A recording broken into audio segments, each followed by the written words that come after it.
Épisode 1, la rencontre.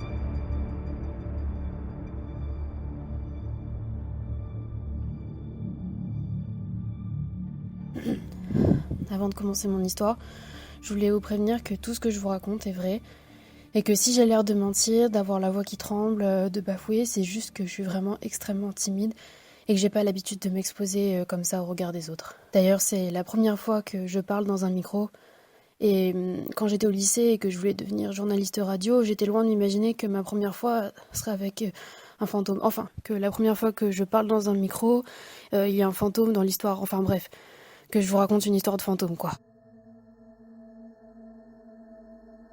Je voulais garder un peu de suspense, mais autant vous le dire tout de suite pour être plus clair. J'ai parlé avec un esprit. Je vais commencer par vous expliquer comment j'en suis arrivée à rencontrer un esprit.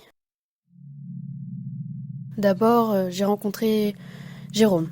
Alors, Jérôme n'est pas un fantôme. C'est vrai que ça aurait fait un meilleur nom pour un fantôme. Mais bon, ce qui est fait est fait. Jérôme, c'est un youtubeur. Il a... Attendez, je vérifie.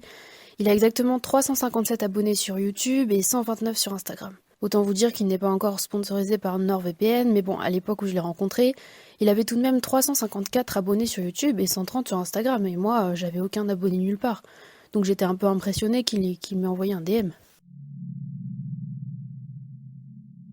C'était il y a quelques mois, début septembre, et pour vous remettre dans le contexte, puisque j'ai promis de pas mentir, je venais de me faire larguer. Ça arrive à tout le monde, encore plus aux jeunes filles aux tendances névrotiques, qui ont de gros problèmes de dépendance affective et une légère addiction à l'ophytose.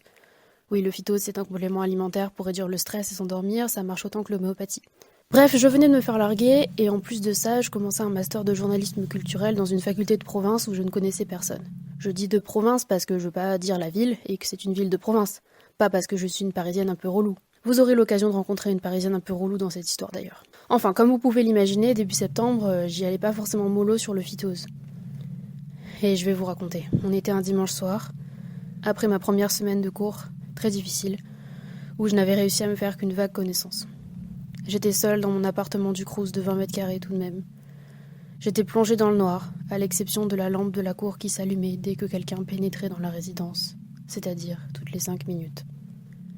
J'étais tranquillement en train de regarder le mur de ma chambre quand mon téléphone s'est allumé.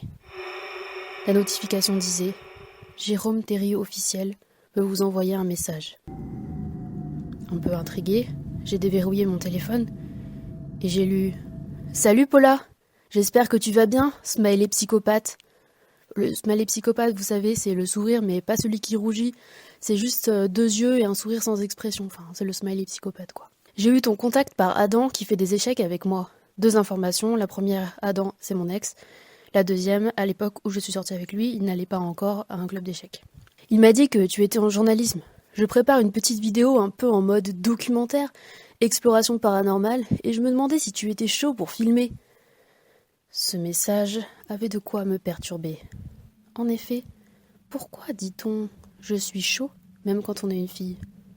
Pour ne pas dire chaude ou chaudasse ?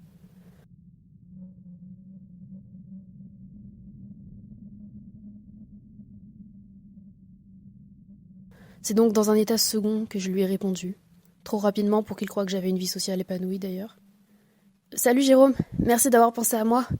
J'espère qu'Adam va bien. Oui, je suis chaud. » Un message de victime pour 3 raisons que je ne vais pas expliquer. Il m'a répondu presque immédiatement la chose suivante.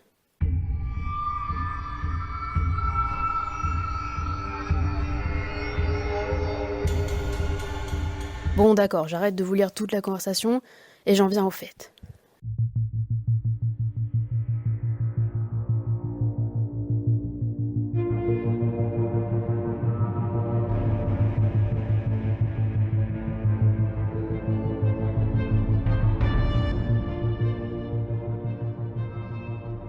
Deux semaines plus tard, j'avais trouvé une caméra de location.